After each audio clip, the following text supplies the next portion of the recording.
जय सिया राम। आज हम जानेंगे सकट चौथ व्रत पूजा विधि। माघ तिल चौथ की पूजा विधि क्या है और पूजन कब करें, इसी के बारे में आज हम जानेंगे। इस दिन क्या करें क्या ना करें ये भी जानेंगे, क्या उपाय करें ये भी जानेंगे। चलिए वीडियो को शुरू करते हैं।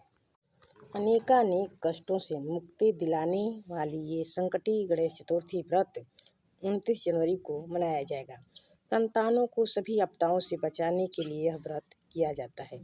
इस व्रत को सब विधि संपन्न करने के लिए सभी मुहूर्त ग्रंथों के अनुसार एक ही नियम निकल के आता है कि चंद्रमा का उदय और चतुर्थी दोनों का संयोग होना चाहिए।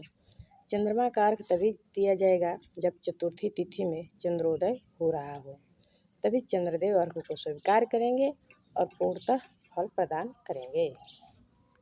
यह व्रत करने का सार यही है कि मन के स्वामी चंद्रमा और बुद्धि के स्वामी गणेश जी के संयोग के परिणाम स्वरूप इस चतुर्थी व्रत के करने से मानसिक शांति, कार्यों में सफलता, प्रतिष्ठा और बुद्धि, साथ ही घर की नकारात्मक ऊर्जा दूर करने में सहायक सिद्ध होती है।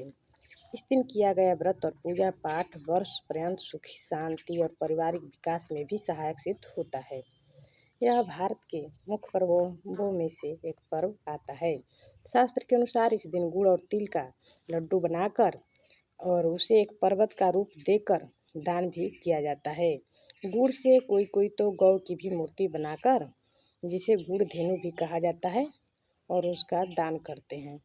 और रात्रि में चंद्रमा और गणेश जी की पूजा के उपरांत अगले दिन प्रसाद स्वरूप दान भी दिया जाता है। जान लेते हैं पूजा विधि। तो सबसे पहले एक चौकी पर या एक पाटे पर पीले या लाल कपड़े बिछाएं। उसके बाद पूजन सामग्री को जुटाकर वहाँ पे रख लें और गंगाजल से पूजन सामग्री पर और अपने ऊपर भगवान जी पर पहले छिड़काव करें, पवित्रम पवित्रम बोलते हुए। उसके बाद एक साक्ष्य दीपक भी जलाना चाहिए। कुछ अक्षत रख के उस पर दीपक जलाएं। फिर फूलों का आसन देते हुए भगवान गणेश जी को स्थापित करें और साइड में चौथ व्रत कथा भी की पुस्तक भी जरूर रखें। अगर चाहें तो कलश स्थापन भी कर सकते हैं और चाहे तो नहीं भी कर सकते हैं। उसके बाद एक लोटे में शुद्ध जल गंगाजल पहले डालकर भर लें और उसमें कच्चा दूध, सफ़ेद अक्षत, मिश्री डालकर रख दें बगल में। चंद्रदेव को अर्घ्य देने के लिए लोटे पर भी स्वास्तिक बनाकर मौली उसमें बांध देना चाहिए और फूल भी उसमें डालकर फिर लोटे के बाहर भी फूल चढ़ा देना चाहिए चंद्रदेव के नाम से। इसके बाद गुड़ एवं तिल से एक छोटी सी पहाड़ भी बनाया जाता है। कोई पहाड़ बनाते हैं, कोई गौ की मूर्ति बनाते हैं। वैसे अपने घर की परंपरा के ही अनुसार पूजन करना चाहिए। चाहे तो भगवान गणेश जी को घोड़सोपचार पूजन या पंचोपचार पूजन कर सकते हैं या विधि विधान से भी पूजन कर सकते हैं। विधि विधान से पूजन करने के लिए सबसे पहले गणेश जी को स्नान कराएं। दूध से, दही से, पंचामृत से, फिर शुद्ध जल से स्नान कराएं। स्नान से पहले गणेश जी का पहले ध्यान करना चाहिए। मंगलिक मंत्रों को बोलते हुए गणेश पूजन का प्रारंभ करना चाहिए। स्नान के बाद स्वच्छ वस्त्र से पोंछकर उन्हें वस्त्र अर्पित करना चाहिए। तो वस्त्र, जनेऊ सब चढ़ाना चाहिए। इसके बाद चंदन, रोली, मौली, अक्षत, अबीर, गुलाल, चित्र, अबरक सब चढ़ाना चाहिए। पूजन सामग्री कुछ भी चढ़ाएं, ओम गंगणपतये नमः ऐसा बोलते हुए चढ़ाएं या अक्षतम समर्पयामि पुष्पम समर्पयामि ऐसा बोलते हुए भी चढ़ा सकते हैं।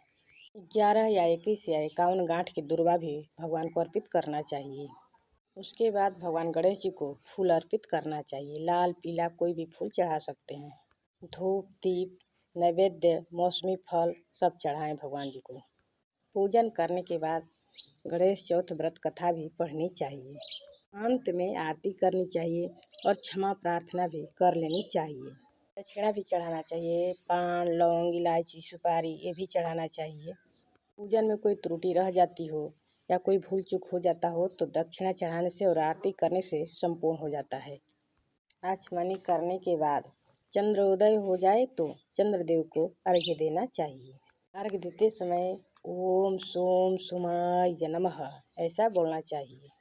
दूसरा मंत्र ये भी बोल सकते हैं, ओम चंद्राय नमः। अर्घ्य देने के बाद अगर चाहें तो 10 महादान भी इस दिन कर सकते हैं। चाहे तो रात्रि में करें या सुबह में भी दान कर सकते हैं पारण करने से पहले। अन्न का दान, नमक का दान करना चाहिए, वस्त्र का दान, गोघृत का दान, रत्नों का दान, सोने चांदी जो भी हो व्यवस्था हो पड़े उसी का दान करना चाहिए, नहीं तो जो संभव हो उसी को दान में करना चाहिए। शक्कर का दान करें।